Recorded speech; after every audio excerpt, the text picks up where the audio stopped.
Mettez le nez sur la table. Santé. Vous êtes dans la forêt.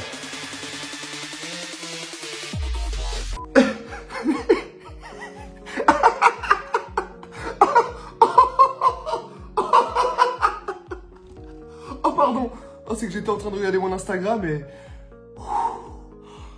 Ah, la pépite quoi. Et dire qu'il y en a qui sont pas encore abonnés. Si à un moment donné la vidéo te plaît, n'hésite pas à t'abonner, parce que nous déjà ça me fait plaisir. N'hésite pas à mettre un petit j'aime, un petit commentaire, voilà tu connais. Je vous souhaite une bonne vidéo et un bon visionnage. Et comme dirait le proverbe, un cuisinier sans ingrédients, c'est comme si... Un cuisinier sans ingrédients, c'est comme si à un moment T. Bienvenue à tous dans ce nouvel épisode, vous l'attendez depuis longtemps, on a décidé pour la première fois de la chaîne de faire un numéro 2 et on est retourné faire la cuisine moléculaire avec Denis. Et pour cet épisode, je ne serai pas tout seul, je serai accompagné de monsieur Noman Osni, certainement l'invité le plus attendu de ma chaîne. Alors, où est-ce qu'on est, mon cher Morgan? Tu le fais très bien. Je peux bien l'inviter Mec, t'es incroyable. En invité, t'es incroyable. Merci. Hein. En tant que même mieux qu'humoriste. Est-ce qu'on voit sous ta taille ou pas? Non. Ah bon, bah, j'allais te branler. Aujourd'hui, on est envoyé par le festival de Montreux où Noman a présenté un gala. Je mets un petit extrait du gala parce que j'ai aussi participé.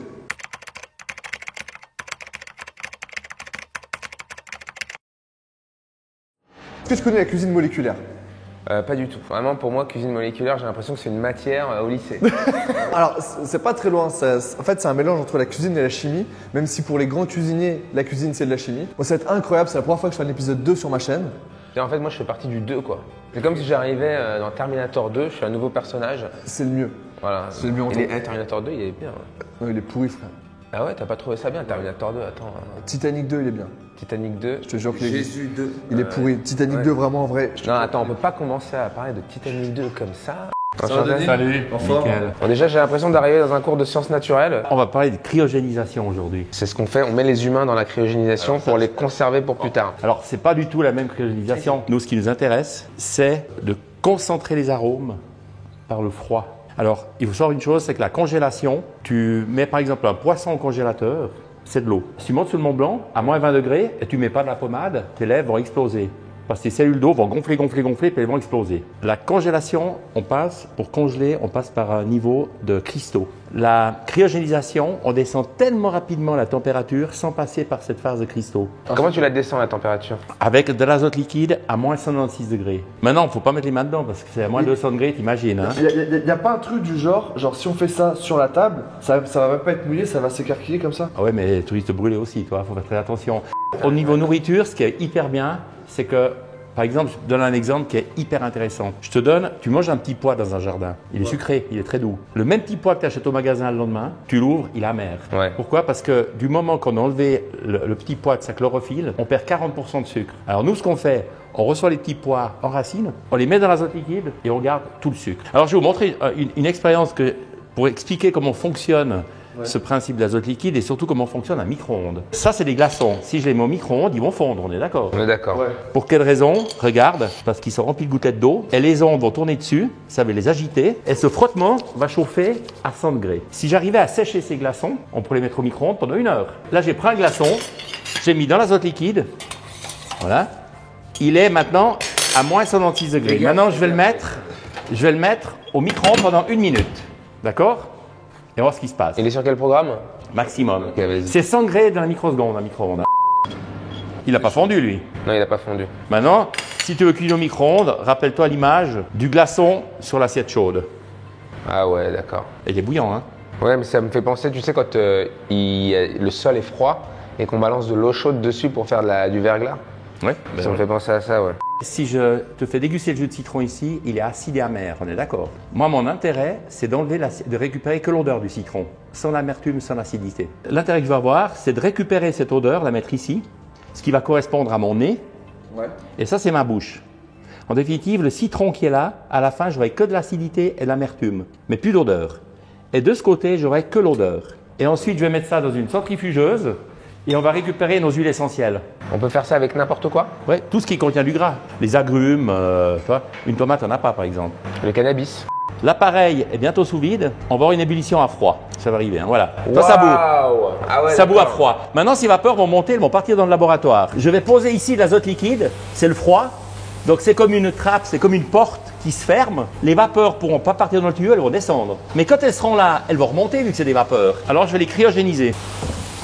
Maintenant, on est à 100% stable. C'est génial comment la chimie se met au service de l'odorat et des goûts, etc.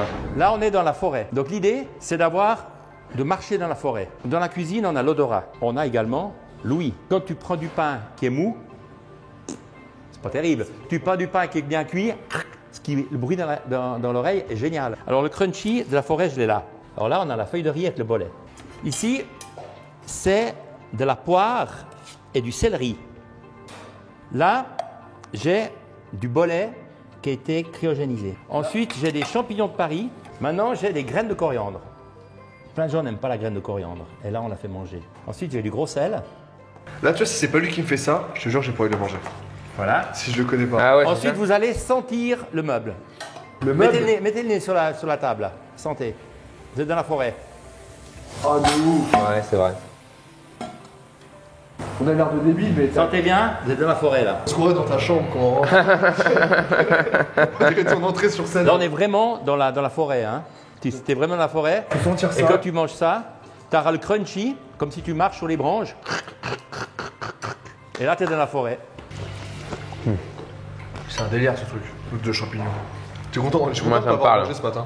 Parce qu'il a pas mangé non plus le nomade ce matin. Moi, je t'avoue qu'on a fait un peu la fête Un peu. et qu'on n'a pas réussi à se lever pour le petit-déj. Donc là, tu nous vois, on n'est pas à 200% de nos capacités, quoi. Tu sais, j'ai reçu. Mitterrand m'avait donné comme la Légion il y a en 2011 ou 12, Chevalier des Arts et des Lettres. Ah, tu l'as eu? Oui, je l'ai eu, ouais, il est là. Il est dans le corridor à l'affiche. Elle est en 2011, et quand il était ministre de la Culture. Et puis, je trouvais marrant qu'un cuisinier reçoive Chevalier des Arts et des Lettres.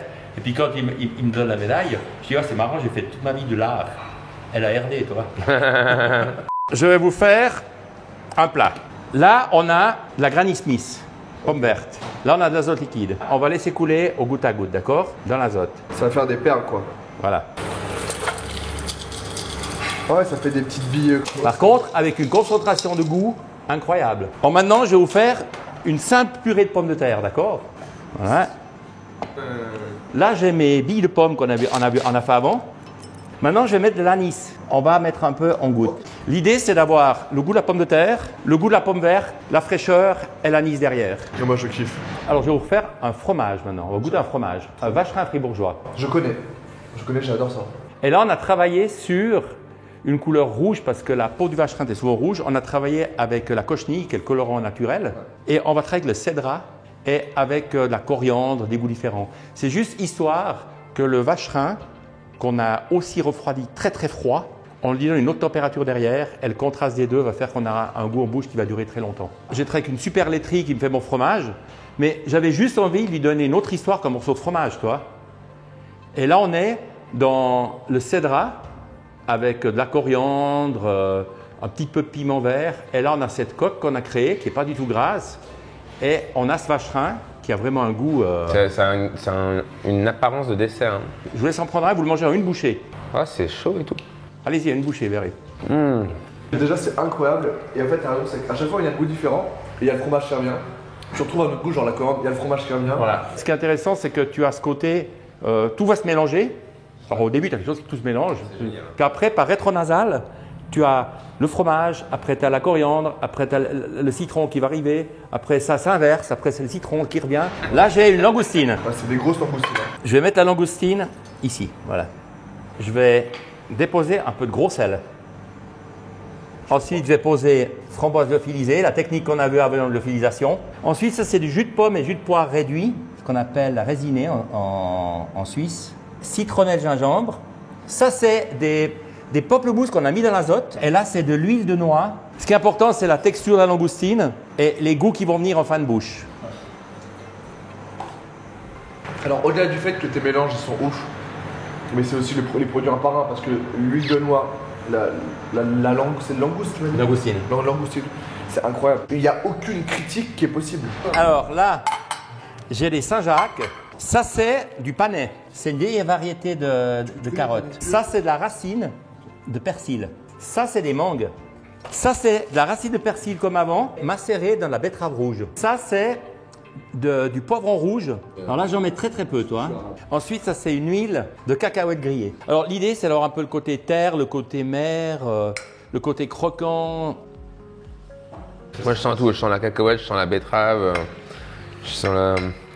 Alors ça, je connaissais pas. Ça, c'est le panais, ouais. C'est un goût très fort de carotte. On peut lécher l'assiette, c'est bon. Là, c'est intéressant de reprendre la main de Bouddha, vous la refrottez. Maintenant, cette même main de Bouddha, cryogénisée, sans là, en bouche, vous allez bien la sentir. Les litchis et ramboutans, là, il y a les deux. Ici, j'ai du bitter, donc un alcool voilà, amer, très amer. Là, j'ai pris uniquement la peau de l'orange, la pectine. Ça, c'est la main de Bouddha. Et à la fin, je vais mettre un peu de gros sel. Ah, le citron, on le sent, ouais. Mais ça fait un peu yuzu aussi, cette main de Bouddha. Ouais, de ouf. Et ça, franchement, l'été. Ah ouais.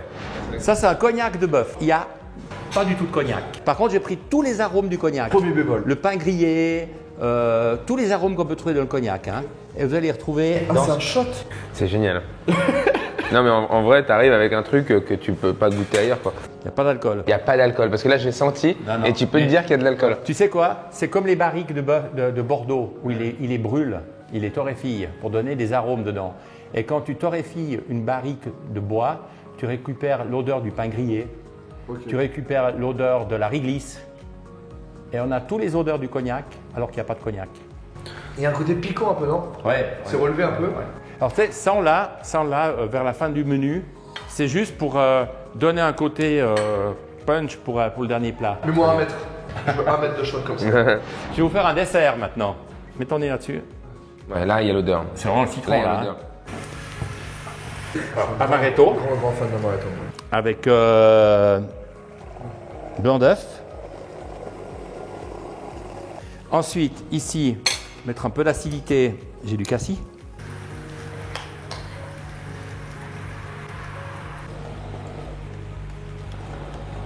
Amandes qui ont été séchées. L'azote, elle est à moins combien, tu m'as dit? Moins 196. Et là, du coup, Et là, c'est 1250. 1250 à Chalumeau. Donc, on est 1250 et moins 196. Et là, on a Wesh. C'est magnifique. une meringue glacée. Là, le petit grillé, là, il est magnifique. Tu vas avec la cuillère dedans au milieu et tu ouvres. Comme si tu veux enlever une grosse louche. Voilà, regarde. Tu enlèves, voilà. Tu as un côté crémeux, un côté très glacé, croustillant. Tu sais, c'est vachement léger de ouf. C'est délicieux. C'est ultra bon. Ça, c'est un pistolet de dermatologue pour brûler les verrues. Donc, je vais juste bien refroidir. Alors, ça, c'est un chocolat blanc, piment, cacahuète et gros sel. Pourquoi? Goûte, tu la réponse. Allez, on y va.